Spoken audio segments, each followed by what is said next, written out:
Look guys, we have iPhone 6 today for a screen replacement. So we're gonna see today how we're gonna replace the screen on it. So we already removed that 2 screws from there.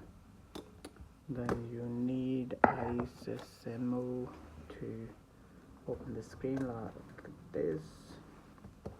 You have to lift the screen like that because this is an old phone. They open this way, the new phones open that way. Then the first things you have to do to disconnect the battery first, and then after that we open the screen.